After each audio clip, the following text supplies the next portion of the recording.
우리가 오늘 추수감사주일을 맞게 되어집니다. 어릴 적 우리가 신앙생활을 했던 기억을 되돌아보면 앞에 강단을 늘 우리가 머릿속에 기억하게 되더라고요. 추수감사절 하면 이 이미지가 떠오르죠. 각 교회마다 강단을 장식하고 또 이웃과 함께 나눌 물품들을 강단 앞에 장식하고 또 그렇게 함을 통해서 우리가 추수감사절을 하나님 앞에 올려드리는 것이 어떻게 보면 우리 한국 교회 안에 자리 잡은 토착화되어진 추수감사절의 전통이라고 할 수 있습니다. 추수감사절은요, 사실 1620년 정도에 영국 성공회의 어떤 신앙적인 어떤 부분들이 어려움들을 겪고 있던 청교도들이 이제 메이플라워호라는 배를 타고 지금의 미국 땅이죠, 신대륙으로 신앙의 자유를 찾아 떠나게 됩니다. 102명 정도가 배에 탑승을 했는데 그 중에 32명 정도가 청교도 성도였다 그러죠. 그들이 그곳에 도착했을 때 이미 풍토병으로 많은 어려움으로 많은 사람이 죽게 되어져요. 도착해 보니까 그곳에 있던 인디언들에 의해서 어쨌든 농사를 배우게 됩니다. 그래서 1621년에 정말 어렵게 땅을 일구고 정말 많은 분들이 돌아가셨지만 어쨌든 살아계신 분들이 최선을 다해서 농사를 지어서 첫 해에 1621년에 수확한 그 수확물을 하나님 앞에 정말 눈물로 감사하며 드렸던 것이 추수감사절의 기원이 되어져요. 현대의 기원이 되어지죠. 그들이 이제 자신들에게 농법을 가르쳐 주었던 이제 원주민들을 초청해서 음식을 나누고 칠면조 고기를 나누고 으깬 감자를 먹고 이런 것이 이제 전통이 되어져서 미국은 지금도 이제 그 전통을 지킵니다. 그 전통이 정확히 정립된 것은 1941년 미국 의회가 11월 넷째 주 목요일을 추수감사절로 완전히 지정을 해요. 국가 공휴일처럼 지정을 하고 그것을 우리가 잘 아는 프랭클린 루즈벨트 대통령이 승인하면서 이제 미국에도 추수감사절이 공식적으로 자리를 잡게 됩니다. 그때는 좀 왔다 갔다 했어요. 앞주 한 주였다가 그 다음 주였다가.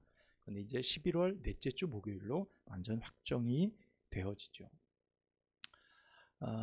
구약 성서에서 추수감사절의 기원을 우리가 보면 유대인들의 3대 절기가 있습니다. 우리가 잘 알듯이 유월절이 있고 맥추절이 있고 그 다음 수장절인 초막절이 있습니다. 우리가 잘 아는 맥추절은 한 해의 첫 수확이죠.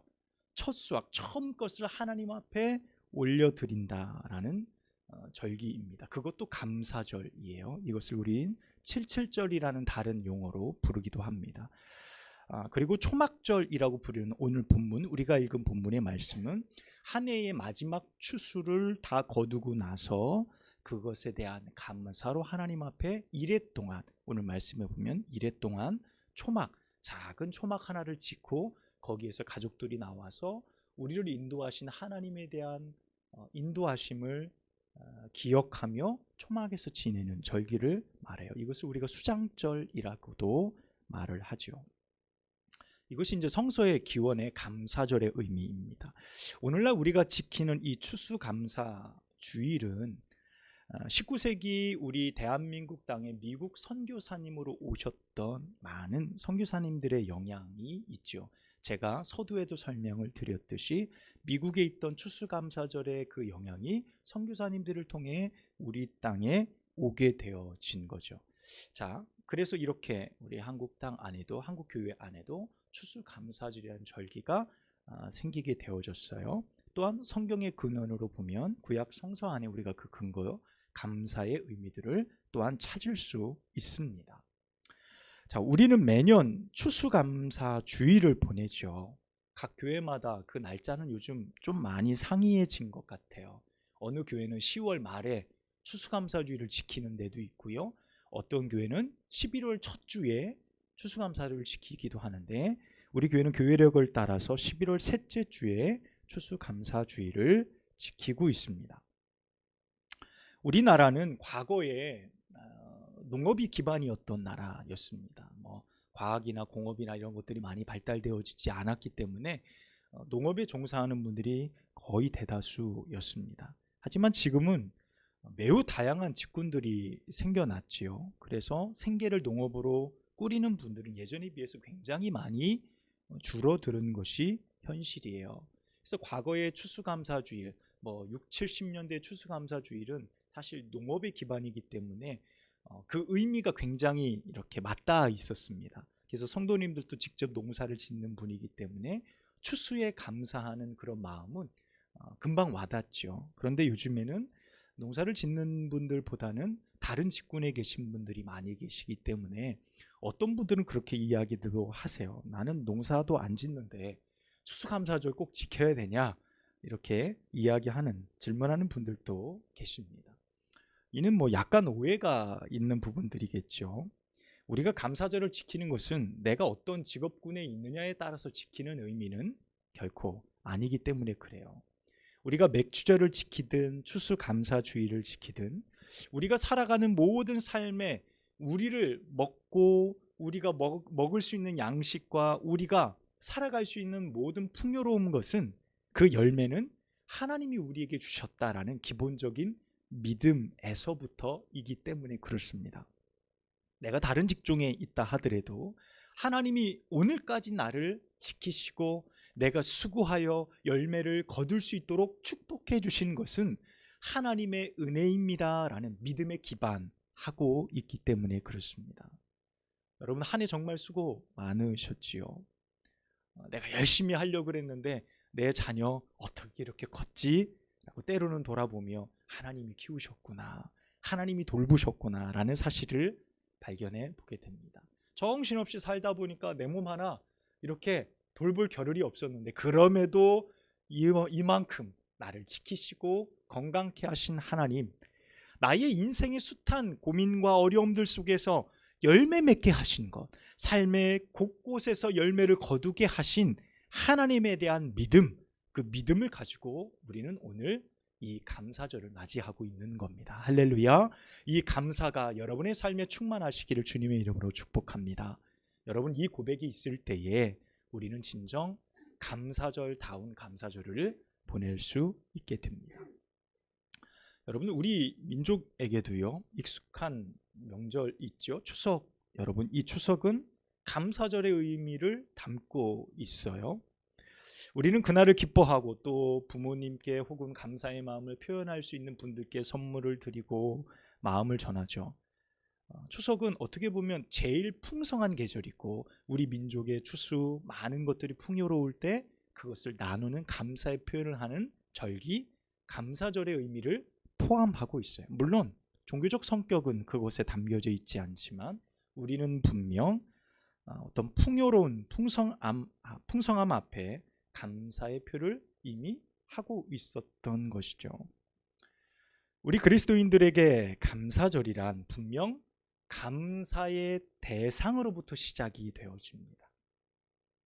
우리가 감사절을 맞이하면서 내가 가진 게 뭔가, 내가 얼마큼 가지고 있나, 그것을 통해 감사로 시작되는 게 아니라 우리의 감사절은 감사의 대상으로부터 시작이 되어집니다. 여러분, 사실 이 본질, 감사의 대상인 하나님이라는 존재가 우리 가운데 없다면 우리의 감사는 매우 조건적일 수밖에 없습니다. 오늘 우리는 추수감사절을 맞고 있지요. 17세기 당시 신대륙에서 감격의 첫 수확을 맛보았던 그 청교도들이 드린 감사의 절기, 우리가 그 말씀을 함께 나누었죠. 그렇다면 21세기를 살아가고 있는 지금 우리 그리스도인들은 어떤 감사를 하나님 앞에 드릴 수 있을까요? 저는 오늘 여러분과 세 가지 오늘 본문의 질문을 통해 말씀을 간략하게 나누기를 원합니다. 첫 번째는요, 감사절은 누구를 위한 날인가? 라는 질문을 먼저 해보게 되어집니다. 여러분, 이 강단 앞에 풍요로움이 누구로부터 기인한 것입니까?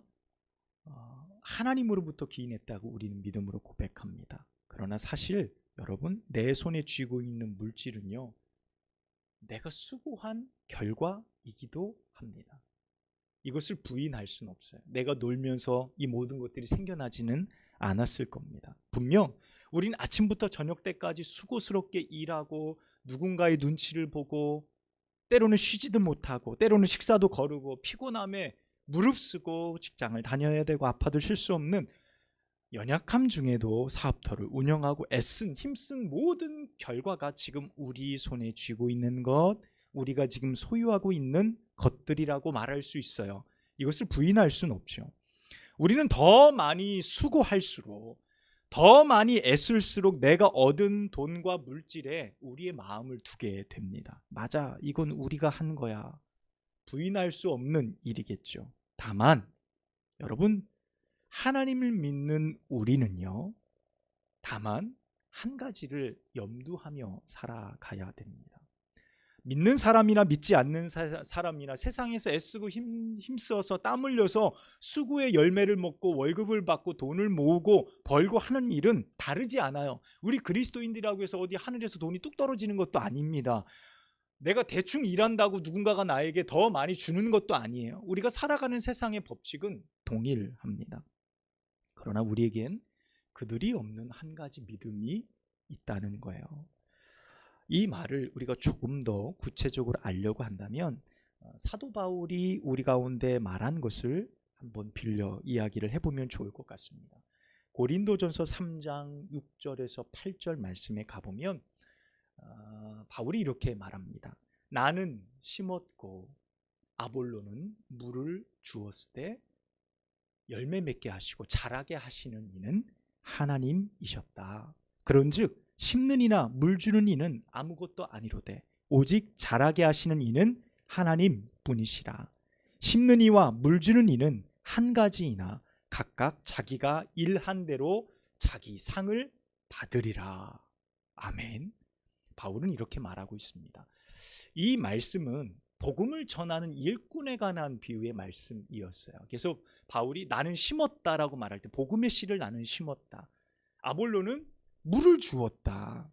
그러나 자라게 하는 이는 누구라고요? 하나님이에요. 열매 맺게 하는 이는 하나님이다. 그러면 우리는 무엇이냐? 하나님은 각각 일한 대로 자기 상을 주실 것이다. 이렇게 말씀하고 있어요. 여러분, 이 말씀을 지금 우리의 삶에 적용해 본다면 오늘 우리는 하나님께서 주신 시간 동안, 나의 인생의 여정 동안 최선을 다해 일하고 수고해야만 한다는 거예요. 여러분, 놀고 먹을 수 없어요. 그건 하나님의 뜻이 아닙니다. 오늘 내 삶에 주어진 시간 동안 우리는 최선을 다해 일해야 됩니다. 누구는 씨를 뿌리겠지요. 누군가는 그 씨에서 열심히 물을 주는 수고를 해야만 합니다. 하지만 우리는 그것이 자랄지 열매를 맺을지 장담할 수 없어요. 여러분, 세상 속에서 열심히 일하셨죠. 최선을 다해서 수고하셨습니다. 애쓰셨습니다. 여러분의 직군 속에 여러분이 속해 있는 곳에서 최선을 다하셨어요. 그것이 씨를 뿌리는 일이었고 그것이 물을 주는 일이었습니다. 자, 그러면 그것이 자라 내게 귀한 열매가 될지 우리는 장담할 수 없는 겁니다. 그러나 여러분, 우리에게 하나님이 그와 같은 열매들을 가져다 주셨다고 한다면 우리는 각각 일한 대로 하나님께서 우리에게 상을 베풀어 주신 거예요. 할렐루야. 그 은혜가 어디로부터지요? 오직 하나님께로, 오직 하나님으로부터 내게 주어졌음을 고백하는 겁니다. 내 손의 모든 열매가 하나님께로부터 주어졌다는 이 사실을 우리는 반드시 오늘 이 예배를 통해, 말씀을 통해 회복해야 돼요. 우리의 믿음의 기준을 회복해야 됩니다. 내가 애쓴 것이 너무 커서 하나님, 제가 이만큼 수고했으니 제목도 있지 않겠습니까? 라고 말할 때 오늘 바울의 권면을 들어보면 씨를 뿌린 자나 물을 주는 자는 아무것도 아니로되, 서운할지 몰라요. 그것이 어떻게 아무것도 아닙니까 하나님? 그러나 열매를 맺어야 그 가치가 있지요. 그 열매를 거둘 때 씨 뿌린 것이 의미가 있게 되어진 것입니다. 아무런 수확이 없다면 정말 아무것도 아닌 것이 돼요. 하나님은 우리에게 이처럼 각기 수고한 대로 열매를 먹을 수 있도록 우리의 손에 풍요로움을 허락하여 주셨다는 사실입니다. 여러분, 이 감사절이 그렇다면 누구의 날인가요? 오늘 레위기 23장 34절 하반절 말씀을 보십시오. 뭐라고 되어 있습니까? 여호와를 위하여 이레 동안 지킬 것이라. 아멘. 이렇게 말하고 있어요. 누구를 위해서요? 여호와를 위하여. 이 감사절은 철저히 하나님을 위한 날임을 기억하시기를 주님의 이름으로 축복합니다. 그분이 나에게 열매를 거두게 하신 날이지요. 내 힘이 아니라 하나님께서 하셨음을 고백하는 자들이 기뻐하는 날이 바로 감사절이라는 것입니다.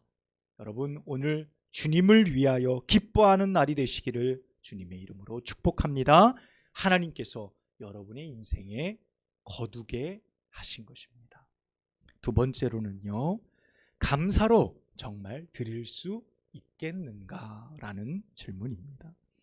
여러분, 37절과 38절의 말씀을 보면 하나님께서 여호와의 절기라 너희는 공포하여 성회를 열고 여호와께 나와서 무엇을 하라는 거예요? 제사를 드리라는 거예요. 예배를 드리라는 거예요. 예배의 다양한 형태로, 여러 형태로 하나님 앞에 올려드리라라고 말씀하고 있어요. 번제와 소제와 희생제물과 전제를 각각 그날에 하나님 앞에 드릴지니라, 이렇게 말씀하고 있습니다. 여러분, 구약의 레위기 안에는 제사법이 들어 있습니다. 제사는 우리가 잘 알듯이 빈손으로 나오는 법이 없어요. 하나님 앞에 나올 때, 제사할 때 하나님은 반드시 너희의 삶에 합당한 예물을 들고 나아오라라고 말하고 계세요. 제사에는 빈손이 없습니다. 반드시 제물이 있어야 했고, 그 제물은 미리 예비된 것이 되어야 됐고 정결한 것이 되어야 됐습니다. 이게 좀 아까운데, 좀 드리기가 좀 그런데, 내가 좀 손해보는 것 같은데, 내가 이만큼 드리면 내 형편이 좀 이렇게 될 것 같은데, 여러분, 이런 계산으로 하나님 앞에 결코 드릴 수 없다라는 겁니다. 여러분, 내가 드리는 것은요, 그 안에 진정한 감사의 마음이 함께 담겨져 있어요. 여러분, 드릴 수 있다라는 것은요, 내가 하나님 앞에 받았다라는 반증이에요. 내가 하나님 앞에 드릴 수 있는 것은요, 하나님이 내게 주신 것이 있다라고 발견된 사람들만이 하나님 앞에 드릴 수 있어요. 내가 받은 게 없는데 하나님 앞에 뭘 드리지? 여러분, 이 상태는요, 내가 하나님 앞에 아무것도 드릴 수 없어요. 내가 드린다 하여도 그것은 감사의 예물이 되어질 수 없는 것입니다. 여러분, 우리는 정말 이 감사의 절기 가운데 하나님 앞에 감사로 예물을 드릴 수 있을까요? 이제 한 해가 얼마 남지 않았습니다. 우리는 추수감사절이 되면요, 한 해를 뒤돌아보죠. 내가 어떻게 한 해를 살아왔는지 뒤돌아보고 한 해를 정리하고 결산합니다. 이 모든 것을 단지 물질에만 국한시켜 생각하지 않기를 주님의 이름으로 축복합니다. 하나님이 우리에게 주신 것은 단순히 돈에 관한 것이 아니에요. 그것을 충분히 넘어서죠. 우리의 삶의 물질이 중요하지만 그것으로 사는 것이 결코 아닙니다. 하나님께서 올해 나에게 임마누엘 하시지 않았다면, 하나님이 나의 삶에 함께 하시지 않으셨다면 내가 지금 이렇게 살아갈 수 있었을까? 내가 지금 이 자리 가운데 있을 수 있었을까? 우리는 장담할 수 없습니다. 하나님이 보이지 않게, 내가 인정하지 않고 내가 받은 것이 없다고 하나님 앞에 항변할지라도 하나님이 내 삶에 신실하게 임마누엘 하시고 함께 하셔서 도우신 하나님의 역사가 없었다면 나는 지금 이 자리 가운데 나아올 수 있었을까? 여러분, 장담하실 수 있겠습니까? 하나님의 은혜는 오늘도 우리의 삶에 이처럼 풍성히 주어졌음을 우리는 발견하지 않을 수 없다는 사실입니다. 감사절에 우리가 분명히 해야 할 것은요, 얼만큼 내가 드릴 것인가가 아닙니다. 여러분, 기억하십시오. 내가 감사절에 얼마큼 많이 드렸어, 나는 이만큼 드릴 수 있나라는 결정의 문제가 아니에요. 액수의 문제도 아니고 양의 문제도 아닙니다. 여러분, 내가 하나님께 얼마나 많은 것을 받았느냐, 지금 그것에 대해서 나는 얼마큼 감사할 수 있느냐의 문제입니다. 하나님이 내 삶에 얼마큼 주셨는지를 감사절에 여러분이 발견하셔야 돼요. 그것을 발견할 때 나는 하나님 앞에 그럼 얼마나 감사할 수 있지? 내가 하나님 앞에 얼마나 감사하며 살아가고 있지? 그 사실을 발견하는 것이 감사절의 가장 중요한 핵심이라는 것입니다. 그것이 나로 하여금요, 모든 것을 감사할 수 있는 근본적인 이유를 발견하게 해줍니다. 하나님이 내게 주신 것, 하나님이 나와 함께 계신 것, 하나님이 나와 축복하고 나를 붙드신 모든 이유들을 내 삶에 발견할 수 있다고 한다면 여러분, 내가 가진 것이 아까울 게 없죠. 내가 하나님 앞에 드리는 것이 인색할 이유가 하나도 존재하지 않습니다. 여러분, 정말 우리는 하나님 앞에 이처럼 드릴 수 있는 존재가 될 수 있느냐는 거예요. 이 질문 앞에 여러분 아멘 하셔서 믿음으로 하나님 앞에 드리실 수 있는 여러분의 삶이 되시기를 주님의 이름으로 축복합니다. 세 번째는요, 감사를 계승할 수 있겠는가라는 질문입니다. 제가 진이를 키우게 될 줄 몰랐습니다. 그래도 열심히 키우고 있어요. 하나님 주셔서 진이를 키우면서 그거 가르쳐 줍니다. 작은 것 하나 주면서 사탕 하나 주고 과자 조그만 사과 한 조각 주면서 감사해야지 라고 그래요. 받으면 감사합니다 인사해. 그러면 배꼽 인사 착 하고 맛있게 먹어요. 훈련이죠.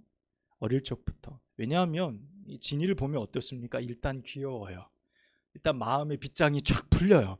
뭐든지 착 주고 싶어요. 우리 강 집사님 주일 예배 오면 진이 주려고 막 바리바리 매주 싸우세요. 과일도 깎아오시고 요구르트도 한두 개만 가져오면 되는데 막 한 20개씩 막 싸우셔서 줘요. 빗장이 풀린 거죠. 주고 싶은 거야. 예뻐. 아유, 그냥 깨물어 주고 싶어. 그런 존재예요. 그런데 이 존재에게도 무엇을 가르쳐 줘야 됩니까? 감사의 의미를 가르쳐 줘야죠. 부모의 마음, 그것이 얼마나 귀한지를 가르쳐 주는 것이 이 아이를 위해서 정말 좋고 옳은 것입니다. 우리가 감사절에 하나님 앞에 감사하고 여러 감사의 형태들로 하나님 앞에 나오는 것이 너무 귀한데 여러분, 나 홀로 이것으로 끝나는데 그 목적이 있지 않습니다. 하나님께서 이스라엘 백성들에게 절기를 지키라라고 말하는 것은요, 그 절기를 들은 그 부모 혼자 지키는 것이 아니라 오늘 말씀에 보면 뭐라고 돼 있죠? 43절에 애굽 땅에서 인도하여 내던 때에 초막에 거주하게 한 줄을 너희 대대로 알게 함이니라. 이렇게 말씀하고 있습니다. 뭐라고요? 대대로 알게 함이라. 하나님은 이 절기를 통해 너만 알지 마. 너 부모, 너의 믿음으로만 끝나지 마. 너의 자녀들, 또 자녀들에게 계승하고 대대로 그것을 알게 하라라고 명령하고 계시는 거예요. 여러분, 감사는 반드시 계승돼야 돼요. 하나님이 내 삶에, 나의 삶 가운데 어떻게 역사하셨는지를 여러분 가르쳐 줄 수 있어야 돼요. 그럼 부모로서 자식을 양육하는 것으로만 만족하지 마십시오. 그러면 여러분, 부모로서 보육하는 것으로 끝나요. 부모의 역할, 하나님이 우리에게 자녀를 주신 것은요, 그 이상의 가치입니다. 오늘 말씀을 보십시오. 이 강팍하고 혼란한 세대 가운데 내 자녀가 믿음의 자녀요, 하나님 앞에 복받는 자녀로 성장하기를 원하신다면 먼저 부모된 우리들이 감사의 본을 보이라 라고 하나님은 명령하고 계시는 거예요. 너희는 그 절기를 지키며 자녀들에게 가르치라라는 거예요. 이스라엘 백성들이 일주일 동안 초막에 지내면서 그 초막에서 먹고 자는 거예요. 그 당시 자신들이 조상들이 먹었던 광야의 음식들을 비슷하게 만들어서 그것을 먹는 거예요. 자녀들이 아버지 이거 왜 먹어요? 이 음식을 왜 먹어요? 별로 맛이 없는데요. 그러면 가르쳐 주는 거예요. 우리 민족, 우리 조상이 과거 포로 생활을 하다가 하나님이 우리를 구원해 주셔서 저 광야에서 살아갈 때 우리 아버지, 할아버지께서 이 초막에 사셨단다. 그 초막에서 하나님이 주시는 음식을 가지고 그들이 그것을 먹으며 하나님이 우리를 구원해 주신 사실을 기뻐하고 또 기억했단다. 우리가 먹는 이 음식이, 이 초막이 바로 불편하지만 하나님의 은혜였단다. 이것을 이야기해 주는 거예요. 그 일주일 동안 매년 그의 자녀들은 그 사실을 배우는 거예요. 그 자녀들이 무엇을 기억할까요? 허름한 집과 맛없는 음식을 기억할까요? 아니면 그것을 통해 자신의 민족을 구원한 하나님의 은혜와 은총을 기억할까요? 여러분, 이것을 계승하라라고 말할 때는 이것은 철저히 부모들에게 달려 있는 겁니다. 부모들에게 달려 있어요. 내가 무엇을 감사할지 내게 그 감사의 조건과 이유가 있어야 가르치는 거예요. 여러분, 내가 무엇을 감사할지 아무것도 모르는데 자녀에게 무엇을 계승할 수 있겠습니까? 여러분, 식탁에 앉아서 함께 둘러앉아 기도하죠. 오늘 저녁 식탁이 맛있는 반찬이든 그저 평범한 반찬이든 간에 함께 기도하는 거예요. 아버지가, 어머니가 기도하는 거예요. 이 음식 하나님 우리에게 주시니 감사하고, 오늘 하루도 하나님 우리 가족 모두 건강하게 하루를 보내고 이렇게 모여 식탁에 마주할 수 있도록 도우시니 감사합니다. 모든 것 하나님으로부터 왔습니다. 주님 주셨습니다. 감사합니다. 여러분, 얼마든지 우리가 하나님 앞에 우리의 삶의 감사의 이유를 자녀들에게 본을 보일 수 있고 가르칠 수 있고, 그들로 하여금 하나님으로부터 떠나지 않는 믿음의 자녀들로 여러분 키울 수 있는 거예요.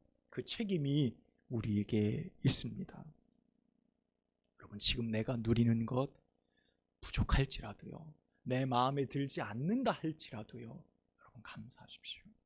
자녀들에게 불평불만은 그대로 계승이 되어져요.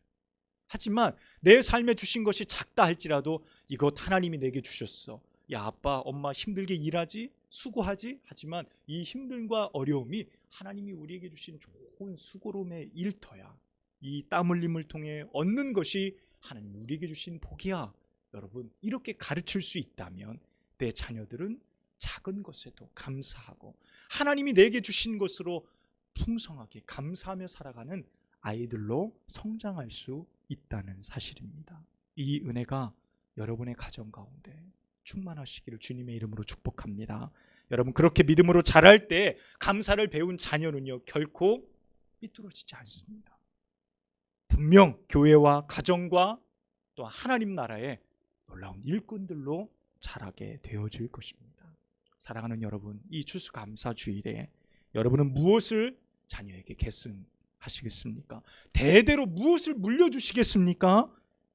여러분, 내가 무엇을 줄 수 있을지를 여러분 스스로 결정하셔야 됩니다. 여러분에게 하나님께 대한 분명한 감사의 이유가 존재한다면 우리는 넉넉히 그 감사를 우리 가정 안에 흘려보낼 수 있게 될 줄로 믿습니다. 사랑하는 여러분, 오늘 이 추수감사절을 통해 참된 감사로 하나님 앞에 올려드리는 우리 모두가 되길 주님의 이름으로 축복합니다. 그리고 우리를 통해 이 감사가 전해지고 계승되어 놀라운 축복이 여러분의 가정과 우리 지역사회 안에 흘러가기를 주님의 이름으로 축원합니다. 기도하겠습니다. 하나님 아버지, 오늘 저희에게 주신 말씀이 우리의 삶을 변화시키며 하나님을 참으로 우리의 하나님이여 우리 인생의 주로 온전히 믿음으로 바라볼 수 있는 귀한 은혜를 허락하여 주옵소서. 아버지 하나님, 우리가 어딜 가든지 무엇을 하든지 모든 것이 주님께로부터 온 축복임을 기억하게 하여 주옵소서. 이 축복을 늘 감사하며 또한 자녀들에게 이 축복을 계승하고 가르칠 수 있는 저희들이 되어지도록 인도하여 주셔서 모든 교회가 한 사람도 빠짐없이 늘 하나님 앞에 감사하며 기뻐할 수 있는 은혜를 누릴 수 있도록 인도하여 주옵소서. 예수님의 이름으로 간절히 기도합니다. 아멘.